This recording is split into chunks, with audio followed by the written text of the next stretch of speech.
No existe una sola forma de vivir el amor, ya que cada uno lo hace desde distintos lugares. Y por supuesto lo hace con los recursos personales, históricos que realmente tiene para buscarlo y para entregarlo. De esta manera, una persona puede vivir el amor desde lo que ha sido su experiencia personal con él. Otras personas lo hacen desde lo que han visto históricamente, cómo los adultos se han relacionado con él, y otros lo pueden hacer desde lo que cada uno ha creído y ha construido de él. Y es precisamente por esas diferencias que una relación de pareja se va a vivir siempre de manera distinta. Por eso es que muchas veces sentimos que los demás no comprenden nuestras elecciones, o muchas veces no comprendemos, no aceptamos, criticamos las elecciones de los demás, o simplemente no las entendemos. Por ejemplo, muchas veces existen muchas personas que creen que solo en la posibilidad de controlar o de ser controlados nos sentimos amados. Recuerdo cuando hablo esto, por ejemplo, como muchas veces he escuchado en consulta a personas que en una relación de pareja sienten que no funciona bien la relación, no se sienten amados, porque literalmente expresan que no sienten que esa persona se preocupa. ¿Por qué? Porque no lo celan. Aquí, en medio de este discurso, se refleja una creencia alrededor del amor, donde si no me celan, si no me controlan, no me aman, y si no me aman, no me siento importante. Entonces, fíjense cómo existen ciertas creencias que seguramente se derivan de una experiencia personal, que seguramente se derivan de una experiencia familiar, donde sin darnos cuenta vamos entendiendo formas de encontrarlo, vamos entendiendo formas de vivirlo, vamos entendiendo formas de expresarlo. Y lo que hacemos en la vida adulta es todo el tiempo buscar esas formas para poder sentirlo cerca. En este caso que les decía, por ejemplo, a través de los celos. También recuerdo un caso, ahora que hablo de esto, donde, por ejemplo, era una pareja, una persona era pasiva, otra persona era un poco más impulsiva, y en las peleas esta persona que era impulsiva siempre buscaba caotizar el momento y buscaba caotizar a la otra persona. ¿Para qué? Para lograr encontrar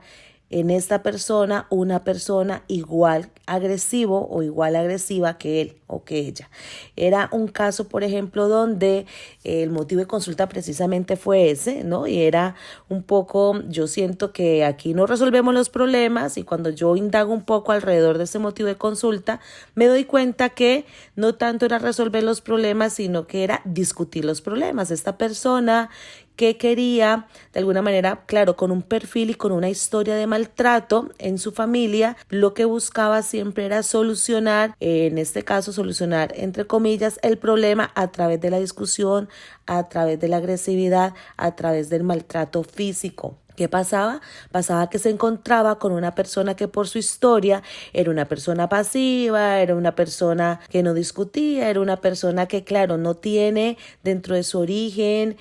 una historia de relaciones de maltrato ni de abusos. Entonces era una persona que siempre prefería al momento de una discusión parar e irse. Entonces las discusiones de esa relación de pareja realmente se centraban era en esto, hasta que llega un punto donde esta persona que es un poco más impulsiva, logra sobrepasar el límite y empieza a buscar la discusión, y empezaba a buscar las peleas, empezaba a, de alguna manera, a provocar a esta otra persona, pegándole de una manera, digamos, muy sutil en un principio. Por supuesto que ya luego se desencadena una gran relación basada en el maltrato, pero el origen de esta relación tenía o estaba dado por que de alguna manera uno de ellos pensaba que solamente un problema puede solucionarse, solamente un problema puede discutirse, es cuando se enfrenta, pero cuando se enfrenta desde la impulsividad, desde la rabia y sobre todo desde el maltrato. Claro, al final pasaba algo bien curioso, y es que al final, después de maltratarse mucho, finalmente ambos lograban reconciliarse y lograban tener una relación, digamos, sexual, donde ellos lograban, ahí sí, digamos, acariciarse, ahí sí, consentir sentirse, de manera que era un poco lo que esta persona impulsiva al final se dio cuenta vivía en su familia, donde los adultos de esta familia se maltrataban, pero al final terminaban diciendo que el otro era el amor de su vida. En este caso vemos dos cosas importantes. Primero, vemos claramente cómo existe muchas veces una creencia de cómo se solucionan los problemas en pareja, de cómo si por ejemplo no hablamos duro no nos entienden, si por ejemplo no golpeamos al otro las cosas no van a cambiar, si por ejemplo el otro no me golpea yo no voy a entender, en fin, un poco lo que se logra también narrar en este caso que les acabo de mencionar es un poco cómo existen también ciertas creencias no solo en el amor, sino también en la manera de solucionar los problemas en el amor. Lo segundo también que nos muestra es cómo, por ejemplo, existe, al menos en este caso, una creencia de que amor es igual a maltrato. Claro, aquí estamos frente a un caso donde estos hijos de esta familia han crecido viendo a sus padres juntos, han crecido a sus padres viendo que se maltratan, viendo que se agreden físicamente, viendo que se agreden verbalmente, viendo que en las discusiones una persona agredía a la otra, el otro se defendía, sacaban armas, sacaban cuchillos, sacaban utensilios, digamos, para poderse defender o agredir a ese otro, pero al final, a pesar de que habían quejas, al final, a pesar de que habían gritos, al final, a pesar de que había llanto, al final, a pesar de que decían no querer estar con el otro, se decían amar y por esa razón nunca se separaron, siempre estuvieron juntos. Otra creencia que es muy común alrededor del amor es, por ejemplo, interpretar o pensar o creer que no merecemos ser amados. Y este no merecimiento en el amor muchas veces, seguramente no es la única manera de creerlo, de interpretarlo, pero sí muchas veces esta creencia del no merecimiento nace también, y recuerdo aquí en ese momento un caso de varias personas donde consultaron precisamente porque venían de hogares, igual que en el caso anterior, atravesados por la violencia, pero en este caso no era violencia conyugal, sino que la violencia era y el maltrato hacia ellos como hijos. De alguna manera, simbólicamente, estas personas inconscientemente pensaban, bueno, si nosotros que tenemos unos padres y los padres que son los llamados a amarnos no nos aman, sino que nos maltratan, inconscientemente es como que se hiciera una relación directa con amor es igual a desamor o amor también es igual a maltrato, y esto lo que redundaba en estas personas es que sentían que no merecían ser bien amadas. Y en ese sentido, cuando uno cree que uno no merece ser bien amado, cuando uno cree que uno merece ser maltratado, cuando uno cree que uno merece ser violentado, pues precisamente yo cuando elija el amor, precisamente yo cuando me voy a fijar en alguien, precisamente cuando yo me voy a interesar en alguien, realmente la persona que más me va a generar a mi ruido, la persona que más me va a generar a mi interés, pues es esta persona que realmente casa perfectamente con lo que es mi necesidad. Recuerden que en el podcast pasado hablábamos sobre las necesidades en el amor. De alguna manera estas creencias tienen mucho que ver con ese tema de la necesidad, porque la interpretación que yo hago de lo que vivo, la interpretación que yo hago de lo que veo, la interpretación que yo hago de lo que escucho, de alguna manera se genera en mí o se establece en mí a través de una creencia, y realmente el problema de las creencias es que todos los seres humanos hacemos lo que creemos. Si yo creo en algo, efectivamente es eso lo que yo voy a hacer, y lo que pasa con esto es que toda creencia se vuelve cotidiana y en lo cotidiano yo lo estoy reproduciendo todo el tiempo. De manera que las creencias que tenemos del amor es la pauta que tenemos todos para vivirlo, para recibirlo o para entregarlo. Si pensamos que no somos merecedores de recibirlo, no nos vamos a relacionar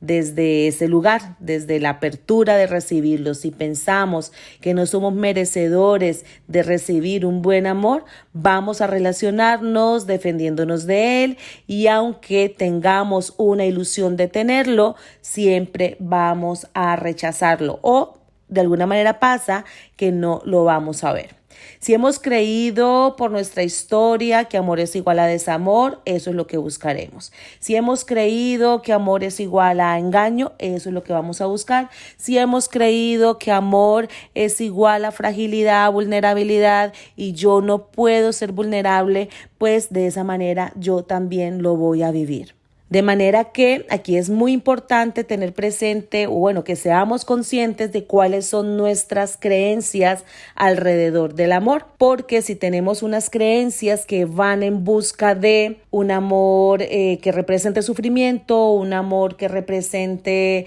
maltrato, un amor que represente dolor, así yo quiera un amor que no me haga doler, es muy importante tener presente que no voy a encontrar ese buen amor, no porque no exista, sino porque yo no lo voy a ver. Normalmente, en esta lógica, estos amores que yo en mi conciencia y en mi ilusión quiero tener se vuelven invisibles y elegimos justo a quienes necesitamos elegir para reafirmar de alguna manera nuestra idea de desamor, nuestra idea de mala suerte, entre comillas, ¿sí? Donde pensamos que no somos merecedores, donde pensamos que todas las peores relaciones son las que me persiguen, pero no nos detenemos a pensar que estas elecciones o lo que nosotros experimentamos en la posibilidad de amar y de ser amados no corresponde a una mala suerte, no corresponde a que el mundo y el universo no quiere cosas buenas para mí. Aquí la pregunta no es tanto en relación con qué es lo que está pasando por fuera de mí,